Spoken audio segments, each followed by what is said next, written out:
Coucou à tous, c'est Mathieu et bienvenue sur notre chaîne Maggie Dolls Collector. Aujourd'hui, on se retrouve pour une review Bratz avec Chloé Overboard. Et voici la poupée qui est à l'intérieur de sa boîte et j'ai vraiment trop hâte de tester son Overboard. Donc ici, on retrouve le logo des Bratz, là des petites photos qui nous expliquent marche avant et marche arrière, et fait des vrilles à 360 degrés, donc apparemment il peut également tourner. Donc là on nous dit overboard télécommandé, on peut l'essayer. Donc quand on appuie on voit des petites lumières, donc ça c'est la version Try Me. Ici on retrouve la télécommande et la poupée comme ceci. Et dans le fond on a plein de palmiers, donc ça me rappelle un petit peu la Californie je trouve. Et le dos de la boîte est comme ceci, on retrouve Bratz avec overboard télécommandé. Et ici on retrouve les deux de la collection, donc il n'y a que Chloé et Yasmine. Et ici on a marche avant, marche arrière, et les vrilles à 360 degrés comme sur le devant. Et voilà, Chloé et son overboard sont déboxés. Donc je commence la review par la poupée. Donc première chose à dire sur cette poupée, c'est que c'est la même que Chloé Backyard Beach. Donc voilà, c'est une poupée recyclée on va dire. Mais ça me dérange pas puisque je pense qu'on achète surtout ça pour le overboard, donc la poupée c'est juste un bonus. Donc je commence par les chaussures, et toute la tenue c'est aussi du recyclage. Donc ce sont les mêmes chaussures que Chloé de la collection Studio Abroad Vague 2. Donc ce sont des chaussures que j'adore, mais bon je les ai déjà. Donc on a une semelle bleue avec une chaussure rose et jaune. Et l'accessoire qui tue c'est le petit nounours sur le devant, je trouve ça trop mignon. Ensuite on a un pantalon avec des fleurs sur le bas, donc c'est le même jean que Raya Studio Abroad Vague 1.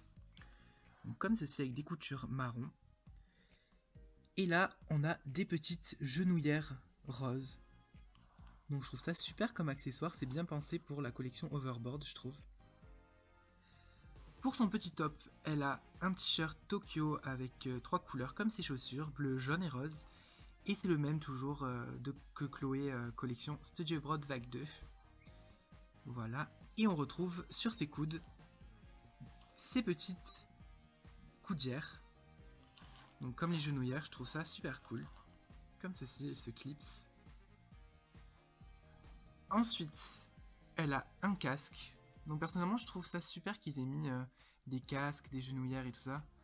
Parce que vu que c'est des enfants cachés de ça, ça leur montre que la sécurité routière c'est important. Donc je trouve ça assez bien.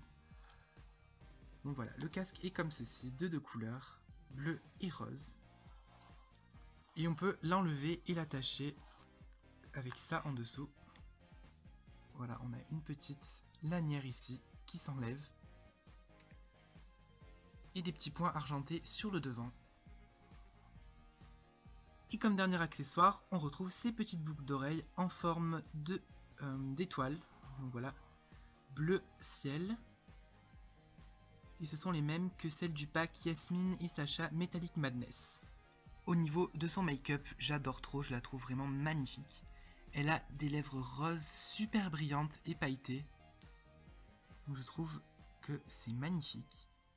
On retrouve ces petites taches de rousseur et un make-up orangé et rose au-dessus de chaque œil. Et elle a des sourcils un petit peu roux pour cette collection. Et je trouve que ça va super bien avec le make-up orangé. Et enfin, au niveau des cheveux, ils sont assez simples. Ils sont lisses et blonds. Ouais, il lui arrive à peu près au-dessus des genoux, comme ceci. Et je sais pas si vous le verrez bien avec le flash, mais il y a des reflets un peu jaunes dedans. Elle a quelques mèches. Ses cheveux sont platines, mais il y a des mèches jaunes à certains endroits.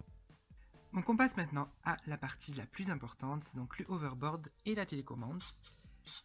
Donc on a premièrement cette télécommande qui a un peu une forme d'œuf, avec le bouton marche avant, marche arrière, gauche, droite, comme ceci.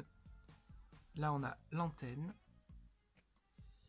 Et derrière on a le boîtier pour piles, donc c'est des piles AAA LR03. Donc ils vous disent qu'elles sont fournies sur la boîte, mais il n'y en a que dans le overboard, pas dans la télécommande. Et ici on retrouve le overboard, donc il est rose, avec des petits picots argentés sur les côtés. Ici, on retrouve 3 petits boutons. Il n'y en a qu'un seul qui marche, c'est celui-ci. Et quand on appuie dessus, ça fait de la lumière sur le devant. Je vais vous montrer les roues, qui sont comme ceci. On dirait un petit peu des fleurs, les roues. Je trouve super joli. Voilà. Donc, au niveau des piles, ça se passe derrière.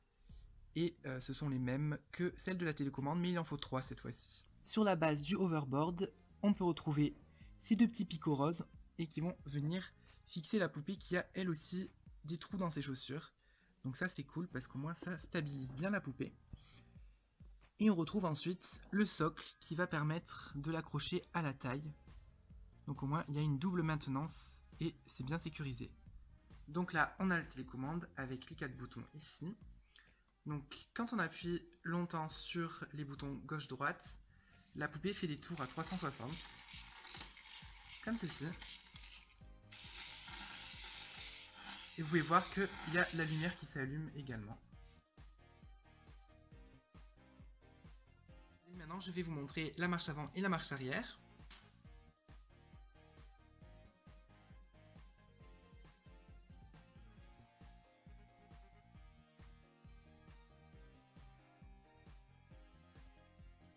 La review de Chloé Hoverboard touche à sa fin. Donc personnellement, c'est vraiment un jouet que je recommande fortement parce que même si j'ai 22 ans, je m'éclate avec ce truc. Donc je trouve super. Je l'ai eu pour 35 € sur Amazon du Royaume-Uni. Donc franchement, je trouve que c'est pas très cher parce que c'est vraiment un jouet performant, je trouve. Donc voilà, évaluation très positive. Merci à tous d'avoir suivi la vidéo et je vous dis à très bientôt pour de prochaines vidéos. Ciao tout le monde! Toi aussi, rejoins notre page Facebook en cliquant sur le lien dans la description.